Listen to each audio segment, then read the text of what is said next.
அதே மாதிரி 7ஆம் இடத்துல வந்து பார்த்தீங்கன்னா குரு பகவான் 7ஆம் இடத்துல இருக்கிற அமைப்பு அந்த அளவுக்கு ஃபேவரபுளாக இருப்பதற்குண்டான தன்மை இருக்குமான்னா இல்லை அப்படின்ற மாதிரி அமைப்பு இருக்கு. ஓகேங்களா. 7ஆம் இடத்துல வந்து குரு வந்து நீச்சம்னு சொல்லுவாங்க. ஆக்சுவலா இந்த அமைப்பு வந்து ரெண்டு பேருக்கும் கான்ட்ரவர்சி கிரியேட் ஆகிறதுக்கு உண்டான தன்மை இருக்கா அப்படின்னா இருக்கு. ரெண்டு பேருக்கும் கருத்து வேறுபாடுகள் அதிகமாக இருப்பதற்குண்டான தன்மை இருக்குமான்னா இருக்கும்னு சொல்லலாம். ஓகேங்களா. நான் வந்து எதிர்பார்க்குற விஷயமே வேற. ஆனா கணவனோ மனைவியோ பக்தி மிக்கவர்களாக இருந்தாருங்க அப்படின்னு சொன்னேன். அவங்க குடும்பத்தினுடைய பேச்சு கேட்டாங்க. நாம் பேசுறது கரெக்ட் அப்படின்னு நம்ம பேசணும்னு வச்சுக்கோங்களேன். நான் வருமானம் எனக்கு ஜாஸ்தியா வரணும்னு எதிர்பார்க்கிறேன் அப்படின்னா இந்த விஷயமே கருத்து வேறுபாடுகள் வருவதற்குண்டான தன்மையை கொடுக்குமான்னா கொடுக்கும்னு சொல்லலாம். அதே மாதிரி 7ஆம் இடத்துல வந்து பாத்தீங்கன்னா முக்கியமாக சனி பகவான் இருந்தாரு அப்படின்னு சொன்னா இந்த 7ஆம் இடத்துக்குரியவன் 7ஆம் இடத்துலயே இருக்காரு. அது சாதகமான பலனை கொடுக்கக்கூடிய நிகழ்வுகள் இருக்கா அப்படின்னா நல்லா இருக்கு. அவங்க ஸ்லோவா இருப்பாங்க, நீங்க ஃபாஸ்டா இருப்பீங்க. அப்போ ரெண்டு பேருக்கும் வந்து கொஞ்சம் அட்ஜஸ்ட் பண்ணிக்கிட்டீங்க அப்படின்னு சொன்னாவே அது சம்பந்தப்பட்ட நிகழ்வுகள் உங்களுக்கு ஃபேவரபிளாக வருவதற்குண்டான தன்மை இருக்குமா இருக்கும்னு சொல்லலாம்.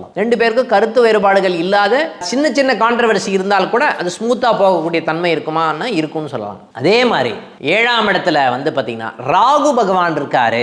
இந்த ராகு பகவானும் கேது பகவானும் 7ஆம் இடத்துல இருந்தது அப்படின்னு சொன்னாமே ரெண்டு பேருக்கும் முரண்பாடான ஒரு கருத்துக்கள் வருவதற்குண்டான தன்மை இருக்குமா? கண்டிப்பாக இருக்கும். ராகு வந்து எப்பவுமே பிரம்மாண்டத்தை திங்க் பண்ணக்கூடிய ஒரு கிரகம். பிரம்மாண்டமாக திங்க் பண்ணணும், பிரம்மாண்டமா நான் ஏதாவது பண்ணணும் அப்படின்னு இருக்கும். 7ஆம் இடத்துல இருக்கக்கூடிய ராகு பகவானோ கேது பகவானோ என்ன சொல்லும் அப்படின்னு பார்த்தீங்கன்னா ஏதோ ஒரு கடனையோ, 7ஆம் இடம் கணவனுக்கு கடன், மனைவிக்கு கடன், இந்த மாதிரி விஷயத்தை எட்டு வந்து கொடுத்துரும். ரெண்டு பேருக்கும் வந்து கருத்து வேறுபாடுகள் வருவதற்குண்டான தன்மையை கொடுக்கும். அப்ப ரெண்டு பேருக்கும் ஒத்து வராத ஒரு தன்மை இருக்குமானா கணவன் மனைவி மூலமாகவே கருத்து வேறுபாடுகள் வருவதற்குண்டான தன்மை இருக்குமா அப்படின்னா கண்டிப்பாக இருக்கக்கூடிய நிகழ்வுகள் இருக்கான்னா இருக்குன்னு சொல்லலாம். இன்னொரு விஷயத்தை பத்தி பேசுவோம். புணர்ப்பு தோஷம்.